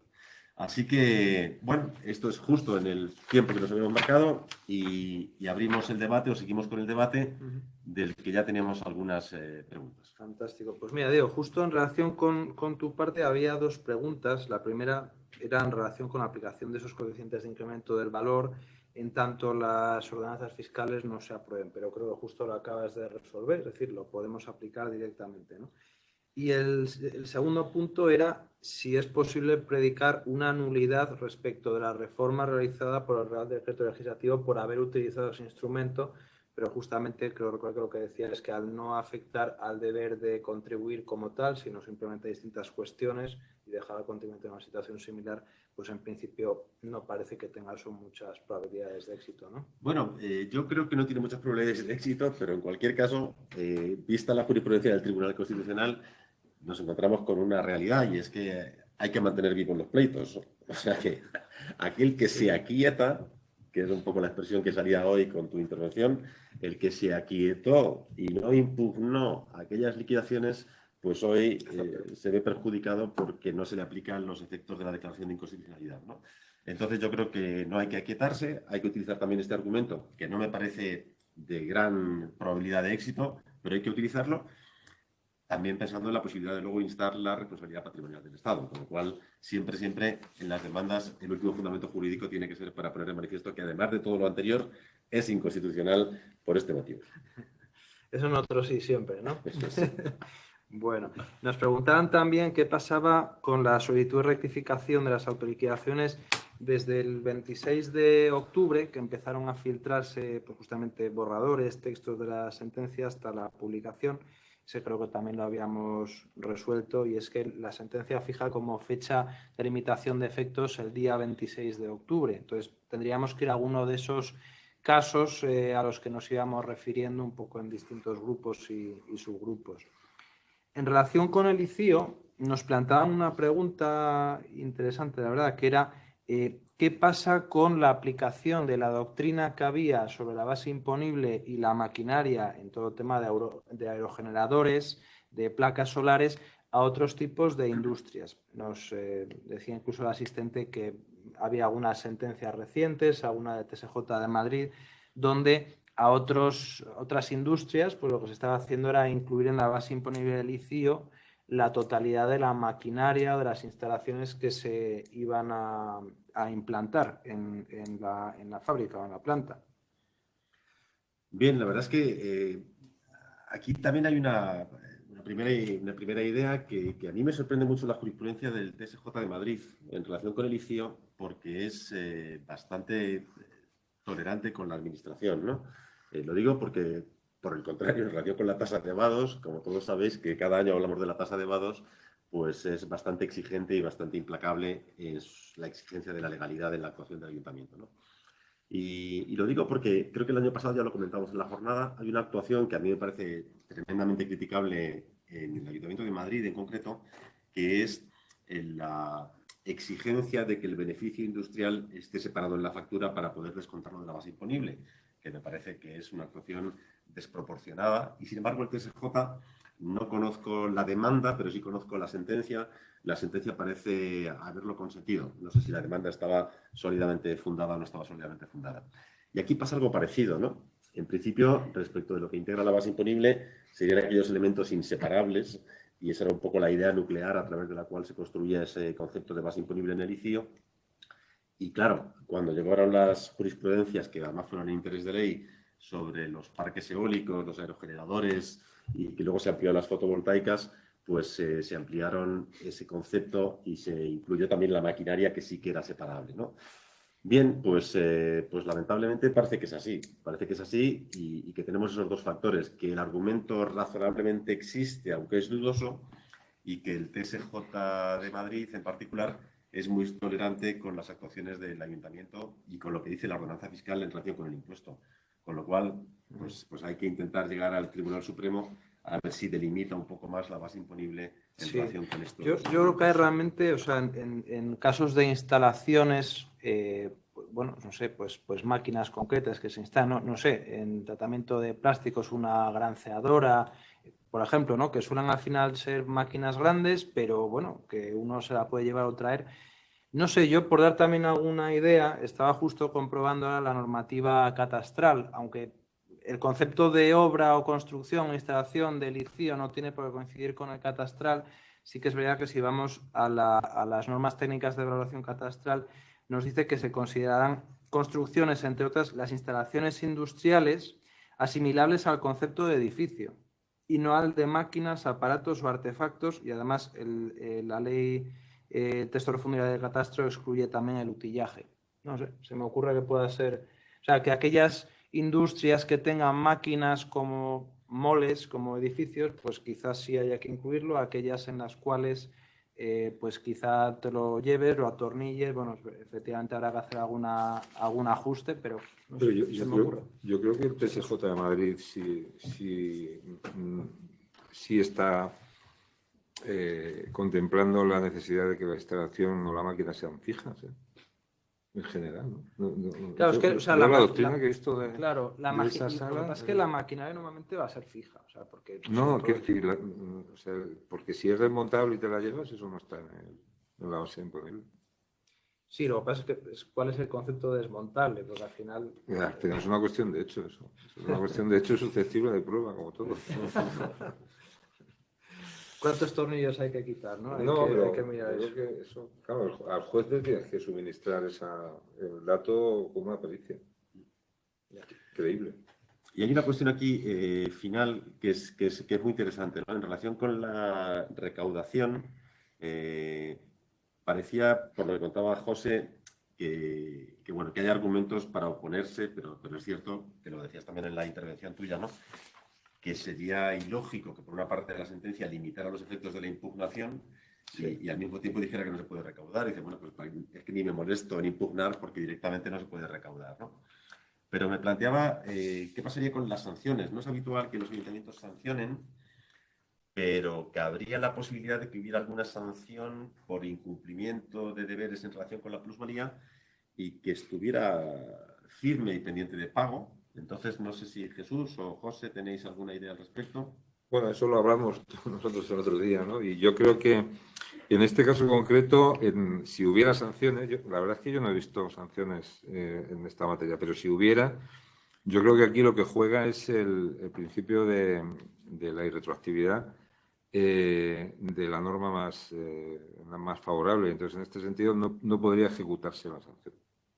Ahí sí. Ahí lo que habría es el supuesto hecho sería sanción firme, pero no ejecutada. Entonces, aquí lo que se debe aplicar es la norma más favorable. Y la norma más favorable en el ámbito sancionador es que aquella que determina que la liquidación sobre la que se soporta la sanción era contraria a derecho. Y, por tanto, esa sanción no podría ejecutarse. Eso en el ámbito penal, por ejemplo, en el ámbito sancionador general, es algo que se produce continuamente. Y entonces, lo que tendríamos, desde mi punto de vista, es un problema de ejecutividad de la sanción que sobrevenidamente, si la sanción está pagada, nada que hacer. Pero si la sanción está impuesta o determinada y no pagada, yo creo que ahí sí sería insusceptible de recaudación o vía de apremio, porque sobrevenidamente se ha producido la nulidad o la atipicidad de la infracción que determinó la imposición de la sanción, en ese caso. Y yo tenía un pequeño matiz en relación con una cuestión que ha tocado José en relación con la responsabilidad patrimonial. Decía José que la responsabilidad patrimonial siempre está condicionada a que se aduzca la inconstitucionalidad de la norma. Eso está en cuestión. Ojo. Sí. Eso está incorporado a nuestras recientes leyes de procedimiento, pero hay una cuestión de constitucionalidad pendiente del Tribunal Constitucional sobre esa exigencia, que yo creo sinceramente que acabará prosperando, porque yo creo que el ciudadano confía en su legislador, confía en su norma jurídica con rango de ley, y entonces pedirle que el anclaje de la responsabilidad patrimonial para que pueda prosperar en su momento, cuando está amparada en una inconstitucionalidad de una norma jurídica con rango de ley, exija que haya en su momento impugnado el acto administrativo correspondiente y que además haya previsto que la norma jurídica en la que se ampara es contraria a la Constitución, sinceramente me parece una exigencia desproporcionadamente y además contraria a la tutela judicial efectiva clarísimamente. Es decir, yo creo que ese precepto está en manos ya del Tribunal Constitucional y me parece una exigencia desproporcionada desde el punto de vista de la tutela judicial que se debe dispensar, ¿no? Creo, pero ya veremos.